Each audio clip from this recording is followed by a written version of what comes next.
Om Sahana Bhavatu Sahanao Bhunaktu Sahaviryam Karva Vahai Tejasvinavadhitamastu Ma Vidvishavahai.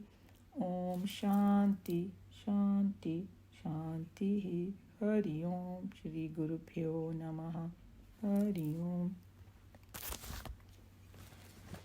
So, we are verse 14 of Valli 4. There are these last two verses left in this Valli. And this one is actually very important one also. That's what Tejomayananji is saying. Let's see what it says. So the last two verses that we did was that Angushta Matra. If you just, and this is one of that even for the people who are going a completely direct path to Brahman, still they need some kind of, Sahara. You need something to hold on to meditate. And then they say that you can, imagine that Brahman as though it is within you, size of the thumb, like a jyoti. But don't take it very literally, because then there will be a problem. This is just so that to focus your mind from outside. So I think that the Shruti or the Vedas or the Upanishads and all, they are very kind to us, because they realize our problem in our mind, and they give you all kind of remedies to help us. So that's what it was.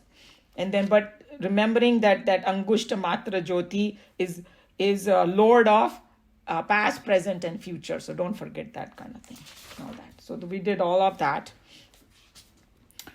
And so now it's going to verse 14, which is kind of telling you that if you don't think of that oneness, what can happen? The danger of it. If your mind starts going in too many different directions, then what can happen? That's what it is going to be in verse 14. So here I'm going to chant verse 14. Anybody wants to know the page number? Meena ji can tell them. Yes, 226. 226. 226 in that new book. Okay. Yathodakam durge vrishtam parvateshu vidhavati evam dharman pruthak pashyan tanevanu vidhavati. Yatha means just as, Udakam means water, Durge, Durg se aaya hai, on inaccessible height mountain ridges, basically in the top of the mountain, you can say. Vrishtam means rained. Parvateshu, down the rocks. Vidhavati, runs down scattered. Evam is so. Dharman. Okay, here the word dharma is used, but it has a very different kind of meaning. On one hand, it's related meaning, but all objects, attributes, or selves. And we'll open it up what it means. Pruthak, everybody, whoever knows Hindi knows different. Pashyan, beholding. You see it that way. You conceive it that way. You know, that's what it means. You understand it that way. That's what it means. Taneva, then them only. Anu vidhavati, runs after. So what are they saying over here? They are saying, just like the vrishtam, udaka means water, vrishtam is rain. Just like the rain falls on mountain peaks. So suppose if there is यहाँ तो San Diego में तो mountain भरे पड़े हैं. Suppose the rain is falling on the mountain, right? What will happen? It will start falling, trickling down all different directions. Because mountain peaks, it will go all different directions. So many streams will happen with that water. It will go in all different channels. So same way, यहाँ पर जो word dharman use किया है ना, dharman pruthak pashyan, what they are trying to say is that this is again an analogy talk about of our mind. That, that Brahman is there, but if your mind starts thinking of too many different things, and start thinking that is all real, as long as you know it is relatively unreal, it's okay. But if you start believing in those, then what will happen? That it will bring, if it starts going, different things can happen. What are the different things that can happen? Just think of it, water right now. Suppose heavy rains fell over there on the top of the mountain. Either it will turn into flood and destruction, That can happen. Or it can be something good can happen too. Because, river can stream down and maybe some people make use of that river. And also, either things can happen. So they are talking about the one who sees difference in everything. That's what. And the word dharma I was talking about, here it has a very large meaning. It includes all objects, being, persons, emotions, feelings, thoughts, whatever you can think of, all the different jivas, human beings, everything. Means a variety that seem to exist in this world. Okay? All the differences we know we are seeing. So one who sees all these differences all the time and just stays in those differences, then what happens is the mind goes in different streams.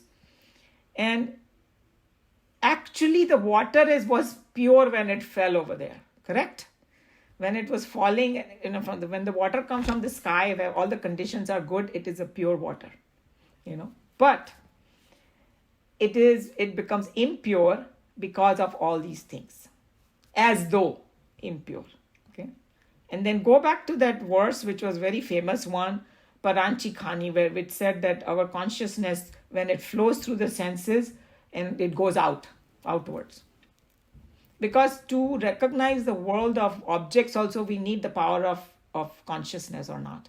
But it is flowing outside, and then all different emotions arise in us, negative, positive, everything happens. Sometimes sattvic, like Tejo Menanji was saying, that emotion, it could be sattvic thought, rajasic thought. Sometimes you are, you want to meditate. Other time, I want to do this, passionate, angry. All those things comes under rajasic. And tamasic, like किसी पे इतना गुस्सा आता है कि उसको 2 झापड़ दे दूं मैं, So that is like a tamasic thought.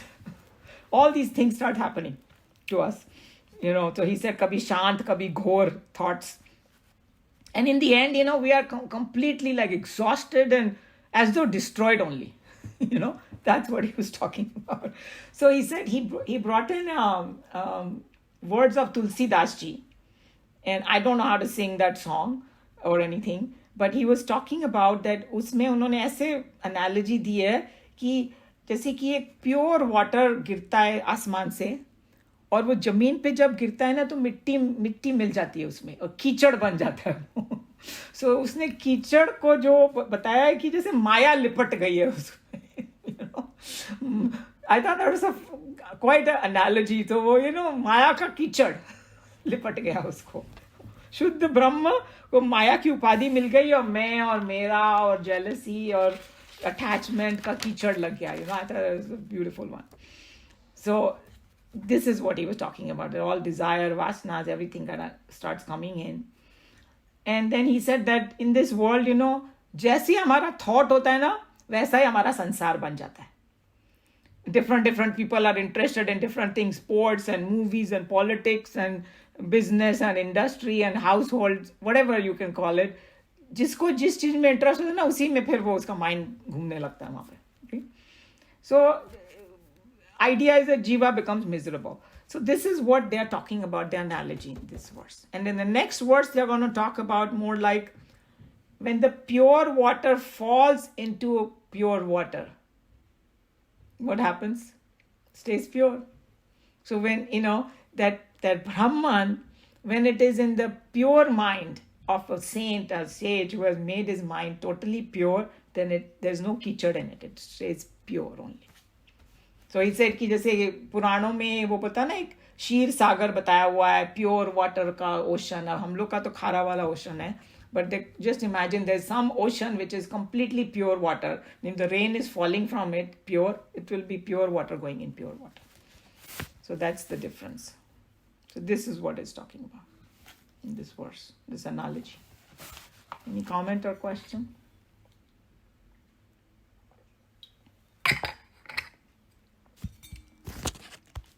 Okay. Any volunteer to read? I can read, Amaji. Great. I have the book now. Very good. Here we are again, face to face with one of the Okay, celebrated before you go further, Nareshji, can you read the English translation of the verse right above that? Right above that? Okay. Just as water.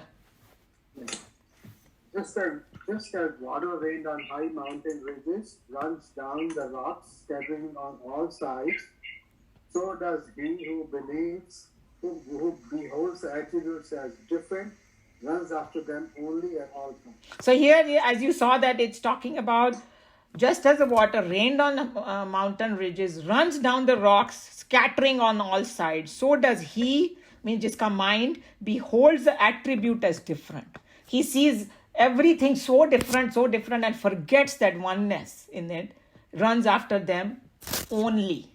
So they are not saying don't do worldly transaction, but constantly remembering that it is just a transaction, because that's not the reality. That's what they're coming in. And that's why Swamiji said in the Paranth, at all times. This person, he never takes a break from that kind of thinking. But in what they are teaching us in meditation, you take a break from that kind of thinking. And then when that thinking gets established, while you are working also, you don't forget that. That's why Arjun को बोला उन्होंने कि तू मेरे पे ध्यान रखते हुए युद्ध कर. Don't ever forget that Brahman. That's what. Go ahead, Naresh. Here we are again, face to face with one of the celebrated mantras of this Upanishad, which is often quoted by writers and orators. The human mind is in fact a great dynamo of superhuman energies and godly powers. Yet we find that ordinary human being is a slave and a servant of his own mind rather than the master of it. In a way, we may say that similar tragedy has happened to a man in the outer world too, especially in our machine age. The engines conceived of by men to work for him have now become the very tyrants and the iron-hearted master at whose ever revolving wheels man is today a helpless slave. So, this one, it reminded me of Sadhguru's thing. He always says that your own mind has become your own enemy. And here in Bhagavad Gita, Krishna Bhagavan already mentioned, right? Your mind can be your friend or your enemy. So it's saying on one hand, the mind is such a powerful tool.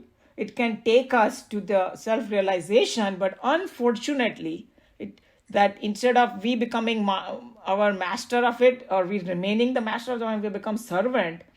And then it brings so much tragedy. And he said, the engine conceived of a man to work for him has become the tyrant, because our own mind prosecutes us. We know that already. Okay, so that's what he's talking about. And ever revolving wheels. Kabhi bandi nahi hota. Like, this Nikhilanandji was saying, you may be sitting very peacefully. Sab kuch acha chal raha hai. Some thought will come of the past. And then you start, oh my God, usne aisa kiya tha, something, Then you're gone. All your peace is gone completely. And we know those kind of things. He's telling you.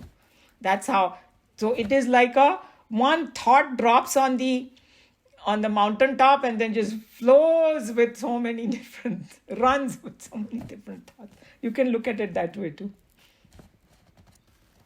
So as I'm reading, I'm actually beginning to think of those things. Yeah, that's the whole idea. That's exactly the whole idea, Nareshji. This tragedy is within. This tragedy in the within has come to pass because man, in his delusions and ignorance, has lost his capacity to control the promptings of his heart and the lusty surgings of his mind. The supreme wisdom and the power which is in man gets scattered and flows in 1,000 dripping rivulets down the mount of ignorance to get itself lost in its downward transit. Okay, I know it's a long sentence. This is a hallmark of Chinmayanandaji. He writes this long sentence, but it has a lot in it. All is telling you that, the 1,000 driplets, rivulets means exactly what we saw in Bhagavad Gita. That, if your mind goes out, then it's going to go in 1,000 different directions. So how to arrest it? You bring it back to the Brahman, to that oneness. Otherwise, if you don't do that, it's going to go in 1,000 different directions. That's what it's telling you. This is indicated here in this mantra by the beautiful analogy of water that has rained on top of a rocky mountain. If only we could conserve the total waterfall on the top of the hill with a powerful and well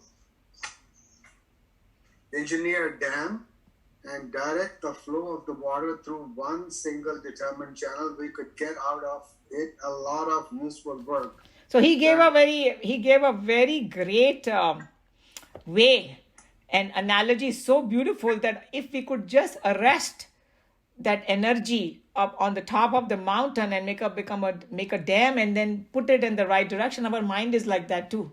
That's why, when we have a goal, then we arrest our mind. Whoever has a goal to do something, then they will be focused and they will not, small things are not going to bother him. It's like an Olympic guy, whose eye is, I want to go and do the race in the Olympic. He's not going to worry about small things that is coming, ye theek nahi hai, wo theek nahi hai, what is happening in the world. He's not going to worry about any of that. So something like that you arrest your mind, but here you're focusing on the self. Similarly, if man could, through his discrimination, control wasteful flow of energy, conserving it, and direct it intelligently in the positive channels of right living and high thinking, he could easily get out of the very same inner equipment the power and glory of God's upon earth. Power of glory of God upon earth. Yeah. So he's saying that you can literally become God upon earth by channeling this energy in the right direction. And I think that Sadhguru calls this inner engineering. Fixing your mind in such a way that it works for you, not against you. That's what inner engineering is all about. Yeah. But no man will not and cannot bless himself unless and until he slowly learns to remove his ignorance of his own real nature and with sacred knowledge gained through a personal experience of his own eternal godliness. So he told you the whole path, and that whatever we are learning in chapter 6, that hey, you are trying to get to that final stage of experience. How you reach there? By slowly removing your ignorance about who you are. So, I'm not the body, I'm not the mind, I am the spirit. What is the nature of the spirit? All that sadhana comes under picture with that. And until some guru tells us or we read in Bhagavad Gita, we don't even know. Or until some previous life sadhanas we have done, when we are born and we, thoda hosh aata hai, to kaun hu main, I don't know. So unless, some people who have done the previous sadhana, that thing might come, suddenly it might appear. But otherwise for most of us, like we have to study through this, that who we are, and slowly meditate upon it. Yeah. In Geeta we just read, constant thought of Brahman. That is the language they use, constant thought of Brahman. So when you do constant thought of Brahman, then you just can't let any other thought come to your mind at all. Yeah, and I mean, that would be the ideal thing, Anilji, but we know that even if we try that, sometimes some other thing can distract us, right? But it's a matter of practice. Yes, there you go. You already said it, whatever Krishna Bhagavan was saying. Because it can happen that I might lose. It's like any other thing that we do in the world also.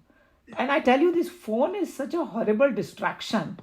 It's like kuch bad habit hi ho gayi hai. If it is sitting next to you, if you're doing nothing, even if you're doing something very important, let me check the phone. You get distracted. And then you have to remind yourself, no, this for next 45 minutes, I'm not going to look at it or something. The same way, I guess, when you are in meditation and you're trying to focus on self, but then, kuch worldly cheeze aa gayi, kuch past, future, worry aa gayi, then we have got to do what you are saying, Anilji. And you had mentioned a very good technique also, that even if some thought comes, don't give it too much attention to it. Then it'll go away. Just say, not now. Like sometimes we tell little kids, not now. It's like an uninvited guest. Yes. Paying attention. Yeah.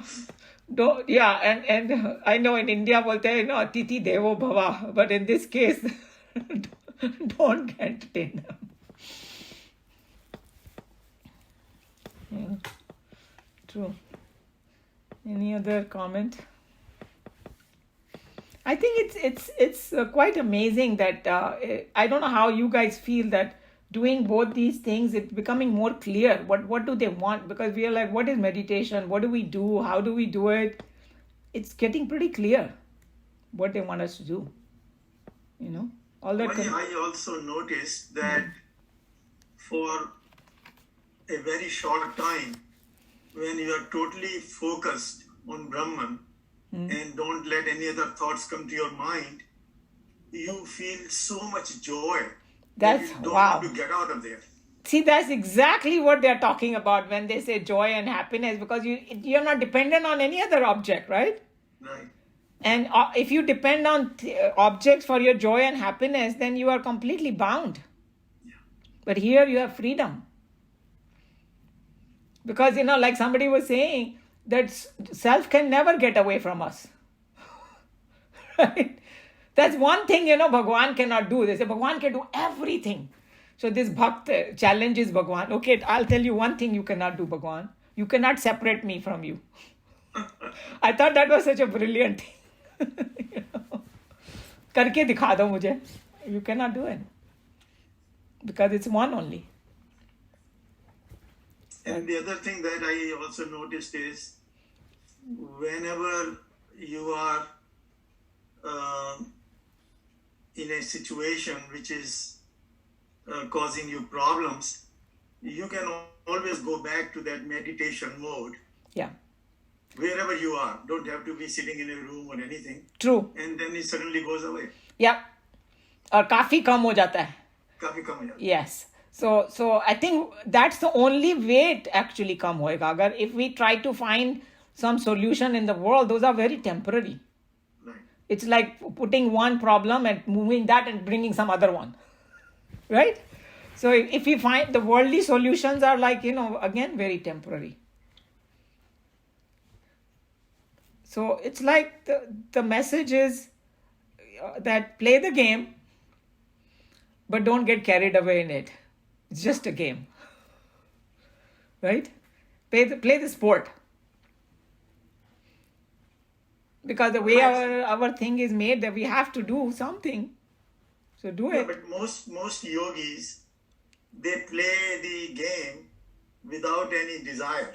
Yep, that's why they see, even if you really take these people who have achieved big things, just to give an example, even Olympic medals and all, जब उनका interview लेते हैं ना और बोलते हैं how did you perform, most of them will say when I was performing I was not thinking about the medal.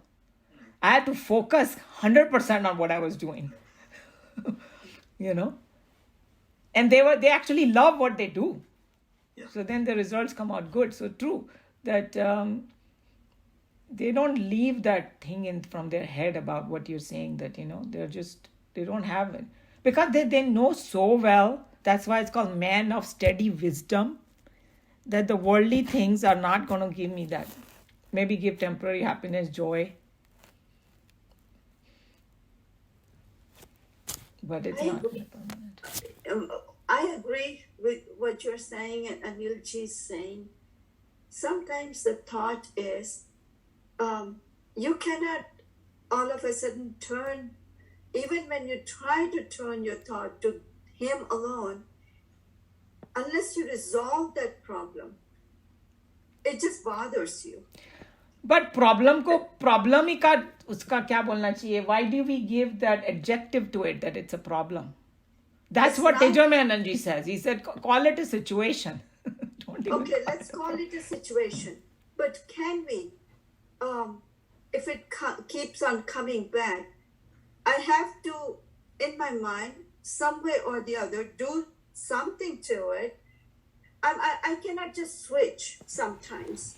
What Anilji is saying is right. I agree totally. And yet at the same time, I can see myself in a situation where even if something's happening, it might reduce if I just keep on saying Om or whatever, Hare Krishna or whatever. Yet, unless I resolve that situation, unless I come to some conclusion that keeps on and on, till I come to a conclusion, I have to satisfy the inner whatever that, even the Jiva, I have to satisfy that okay, this is how it should be. That's how you should be thinking. You have to go through the process before it settles down. Okay. See, I think I kind of get your picture, what you're saying. So because I'll tell you one analogy that came to my mind, and I shared with those kids in my 10th grade class. They're 15-year-old, right? So I can't talk very, very big over there, but some analogy that they can connect to. So it was a kind of a similar thing that, yeah, but I have my test, I have my AP exam, I have this, I have that. Of course, you keep trying. Nobody's saying don't, and do your best and leave the rest. That's what Swamiji also says. But it's something like, okay, I have this major account somewhere which has $1 billion in it, and nothing is going to happen to it no matter what I do. I can lose everything in stock market, but that $1 billion is going to stay the same. And then somebody gives you $1 million, go play with it. So what will you do? Even if you lose it, that $1 billion is not gone. See what I'm saying? So in this world, we may think, oh my God, this problem is there, the solution. Okay, I did some solution. Maybe it was not the best one and all that, but nothing has happened to, that highest state of mine. So then I won't be that stressed. That's all it is.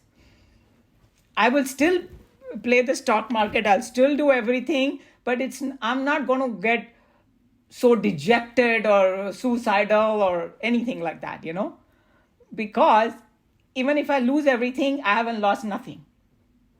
Right. I think as long as you can take your ego out of the solution, yeah, then you try your very best to find the right solution.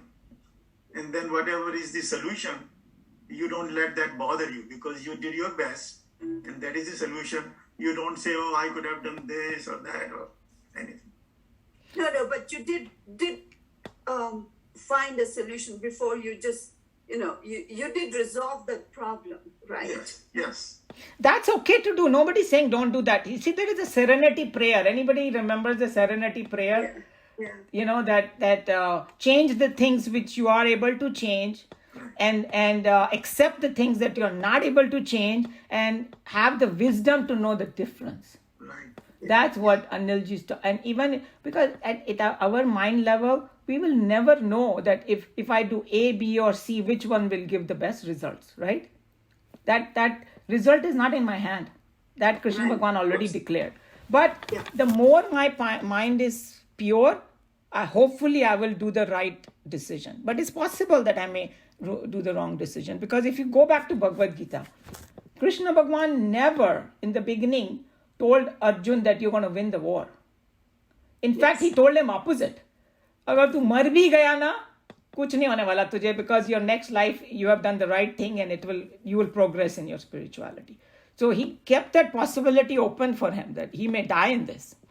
Later on, when he did give the Vishwarup Darshan, so he realized that these Kauravas are going to die. That's a separate story. But in the beginning, Krishna Bhagwan did not tell him that. So it can be A or B.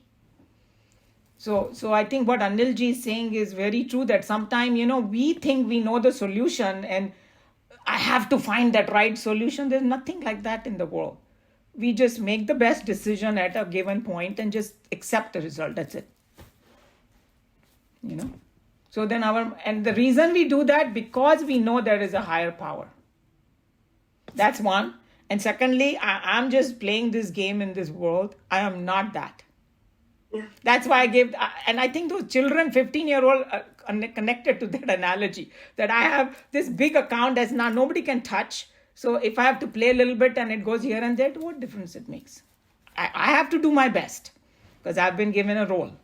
It's like that actor, he's saying the actor has been given a beggar's role. He will only win the, award if he does the best beggar role. So Swadharma, we gotta, come back to Karma Yoga. Whatever Swadharma we have, we do it the best. Yeah. Thank you. Yeah.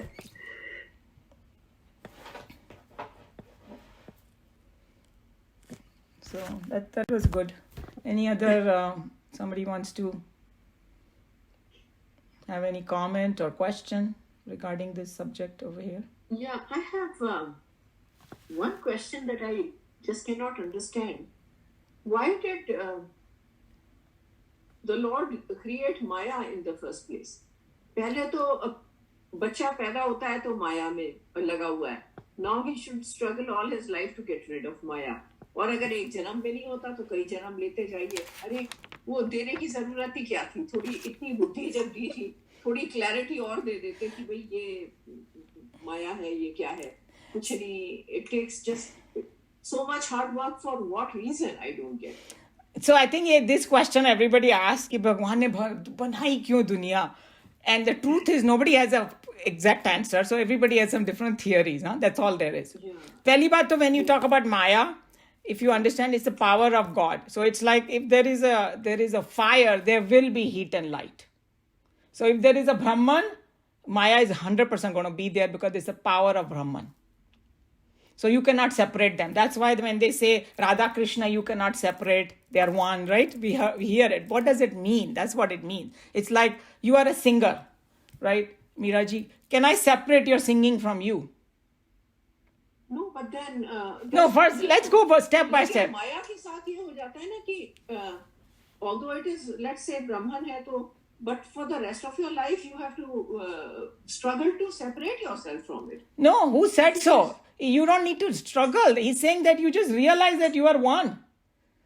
Because फिर माया तो दासी बन जाएगी, वो तो बैठ जाएगी चुपचाप. कुछ लोगों को आसानी से हो जाता है वो, कुछ लोगों को थोड़ा struggle करना पड़ता है, even to और फिर वो अगर आपका इस जन्म में नहीं होता, फिर आप आइए कई जन्म लेकर के, and you keep working towards it. So this thing is कि या तो वो अच्छी चीज है या बुरी चीज है. अगर वो अच्छी चीज है, ब्रह्मन का एक पार्टी है, तो फिर चलने दो उसको भी साथ साथ.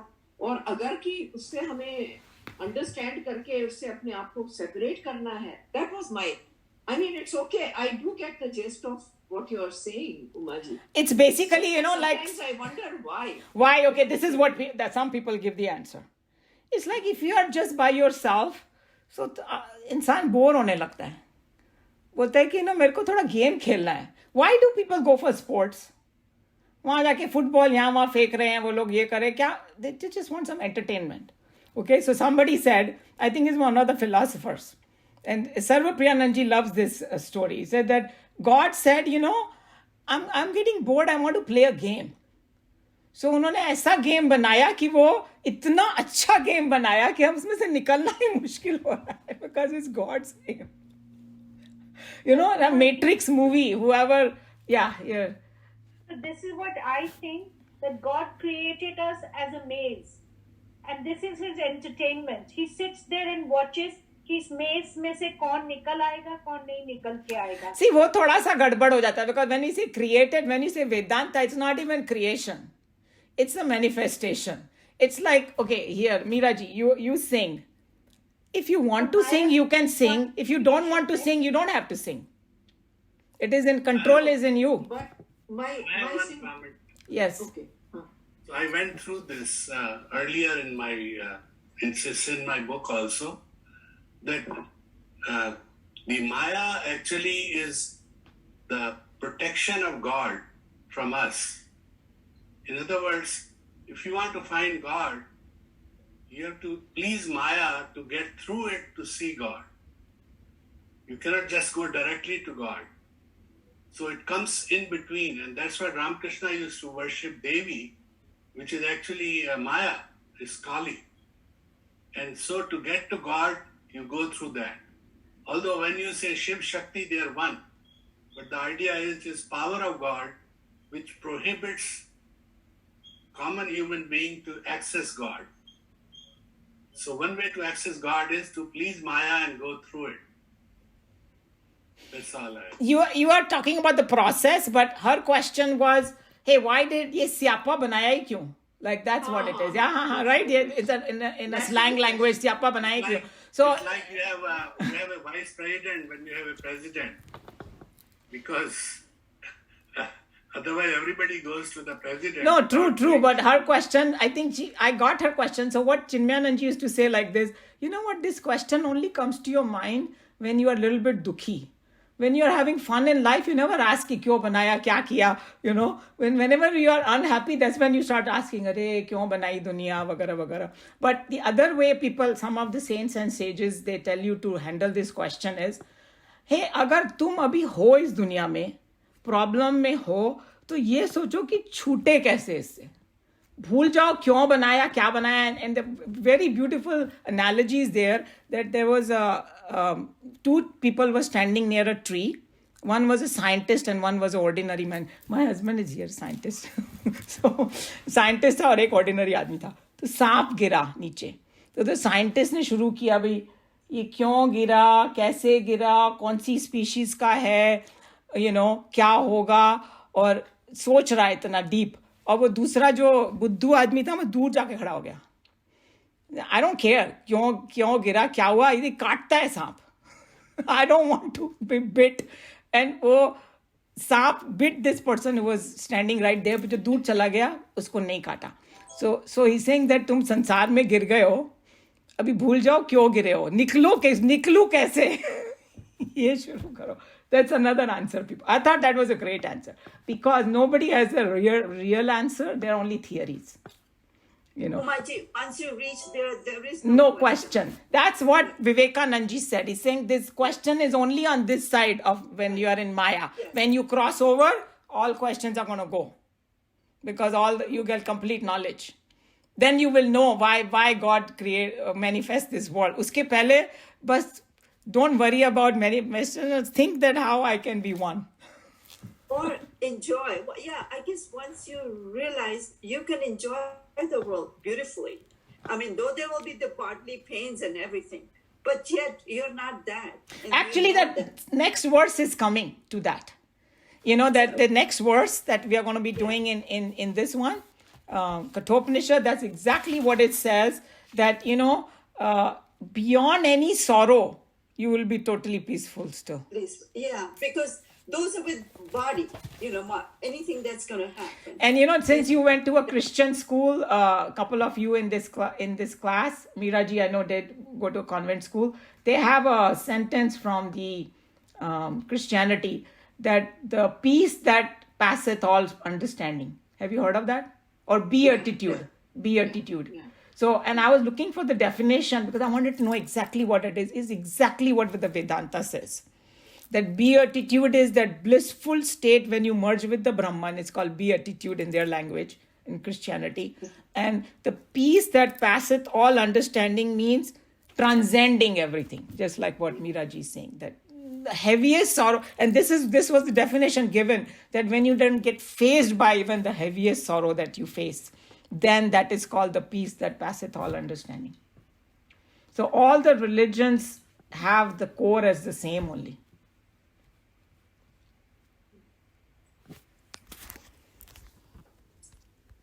So what I can do is I can close here, and then we can go in the discussion. Om Sarve Bhavantu Sukhinah, Sarve Santu Niramaya, Sarve Bhadrani Pashyantu, Ma Kaschit Dukha Bhag Bhavet. Hari Om Shri Gurubhyo Namaha. Hari Om.